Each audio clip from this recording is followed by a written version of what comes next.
नमस्कार दोस्तों, आज हम आपको माघ स्नान की कहानी सुनाने जा रहे हैं। माघ का महीना पापों को दूर कर मोक्ष की प्राप्ति दिलाता है। यह महीना बहुत पावन और पवित्र होता है। तो चलिए कहानी शुरू करते हैं। बहुत समय पहले की बात है। एक गांव में एक बुढ़िया माई अपने बेटे बहू के साथ रहती थी। एक दिन बुढ़िया माई ने बेटे से कहा कि वह गंगा स्नान करने हरिद्वार जाएंगी। तो बेटे ने अपनी पत्नी से कहा कि माँ, गंगा स्नान करने हरिद्वार जाएंगी, उनके लिए फलहार बना दो। उसकी पत्नी को थोड़ा गुस्सा आया। घर का सारा काम करना और उसके बाद फलहार बनाना, उसे यह सब मुसीबत का काम लग रहा था। ये सोचकर उसे गुस्सा आया और उसने सारा सामान तैयार करने के बाद खाने का खाली टिफिन अपनी सास को पकड़ा दिया। उस दिन पुषी पूर्णिमा का दिन था। लड़का माँ को लेकर हरिद्वार के लिए निकल पड़ा। रास्ते में बेटे ने माँ से कहा कि फलहार कर लो। तो माँ ने कहा आगे कर लूंगी। बुढ़िया माई ने थोड़ी देर बाद भगवान कृष्ण को याद किया और फलहार के लिए टिफिन खोला तो वह पकवानों से भरा था। बुढ़िया माई ने प्रेम से फलहार खा लिया। अब बेटा माँ को लेकर हरिद्वार पहुँचा। वहाँ माँ के लिए एक कोने में झोपड़ी बना दी। माँ बोली, बेटा अब तू जा, माघ का महीना खत्म होगा तब मुझे लेने आ जाना। बेटा वहाँ से चला गया। बुढ़िया माई अब रोज नित्य नियम से पूजा पाठ करती, गंगा स्नान करती और व्रत खोलने के लिए जब भी वह टिफिन खोलती वह फलहार से भरा मिलता। वह उसे खाकर पूजा पाठ करने लगी। तभी एक दिन सकट चौथ का दिन आया। रात में बुढ़िया माई का दरवाजा गणेश जी ने खटखटाया। बुढ़िया माई ने दरवाजा खोला, गणेश जी को बिठाया तो तिलकुट का भोग लगाया। उसके बाद उनकी पूजा आराधना की। जाते समय गणेश जी प्रसन्न हुए और उन्होंने उसकी झोपड़ी की दीवार पर पैर मारा। वह दीवार सोने की हो गई। अब वह और अच्छे से भक्ति करने लगी, अपना समय और व्यतीत करने लगी पूजा पाठ में। कुछ दिन बाद एकादशी का दिन आया। विष्णु जी ने बुढ़िया माई का दरवाजा खटखटाया। बुढ़िया माई बहुत खुश हुई, उनकी पूजा की। विष्णु जी प्रसन्न हुए और जाते हुए बुढ़िया माई की दूसरी दीवार पर पैर रखा तो वह हीरे की हो गई। बुढ़िया माई की भक्ति अब और बढ़ रही थी।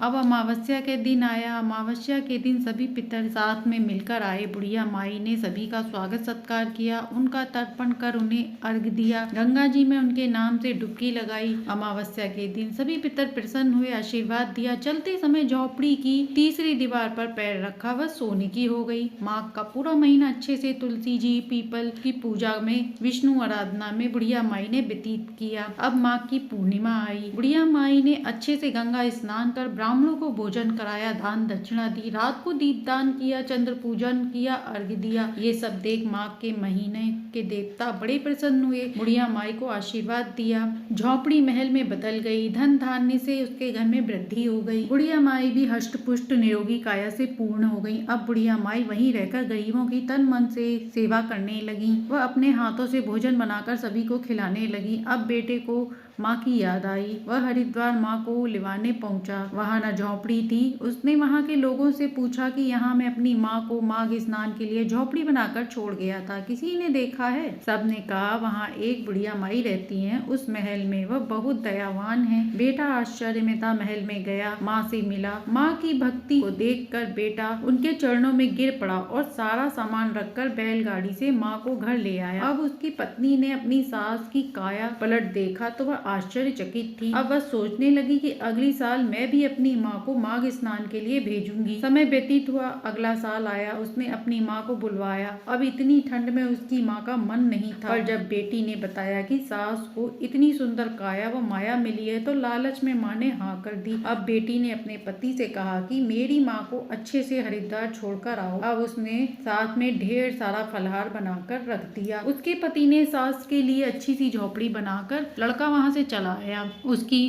सास वहीं पर रहने लगी, पर वह ना तो पूजा पाठ करती थी और ना ही नहाती थी। ऊपर से ठंड ठंड कह के पूरा दिन सोती रहती। भूख लगती तो बेटी का फलहार कर लेती। उसने एक दिन भी ठंड के कारण स्नान नहीं किया। जबकि गंगा के तट पर रहती थी, वह वहीं झोपड़ी में पड़ी रहती और ठंड ठंड करती रहती। सकट चौथ का दिन आया। गणेश जी आए तो बोली बहुत ठंड है, न उठी न दरवाजा खोला। गणेश जी आए और चले गए। एकादशी, अमावस्या और पूर्णिमा आई। वह ठंड के कारण दरवाजा ही नहीं खोलती।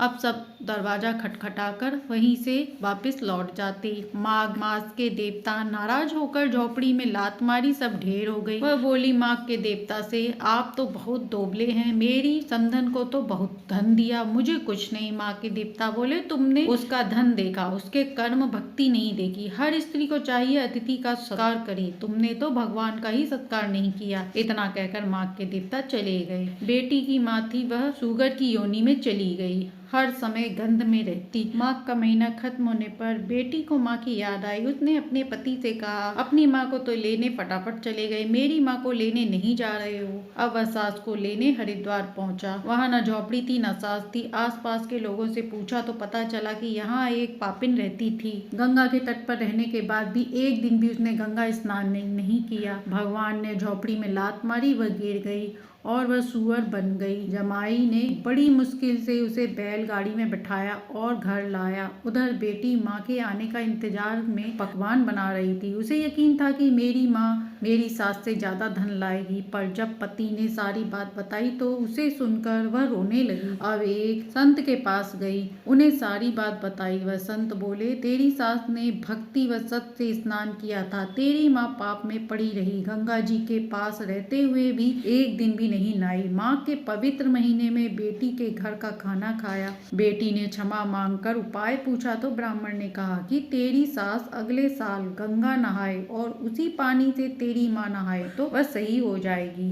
भक्ति का प्रभाव बहुत ज्यादा होता है। बहू ने सास से कहा, माँ जी आप अगले साल भी स्नान जाना। सास हर साल माघ स्नान करती थी। माघ महीना आया, सास गंगा जल से स्नान करने बैठी। उसने सूरी को नाली के पास बैठा दिया। उस पानी से स्नान कर वह भी स्त्री बन गई। हे माघ देवता, जैसे आप लड़के की माँ पर प्रसन्न हुए, वैसे ही इस कहानी को कहते सुनते होकारा भरते सब पर प्रसन्न होना। तो ये थी माघ मास में सुनी जाने वाली कहानी, जिसे सुनने से सुख सौभाग्य में वृद्धि होती है। कहानी अच्छी लगी हो तो लाइक एंड सब्सक्राइब करें।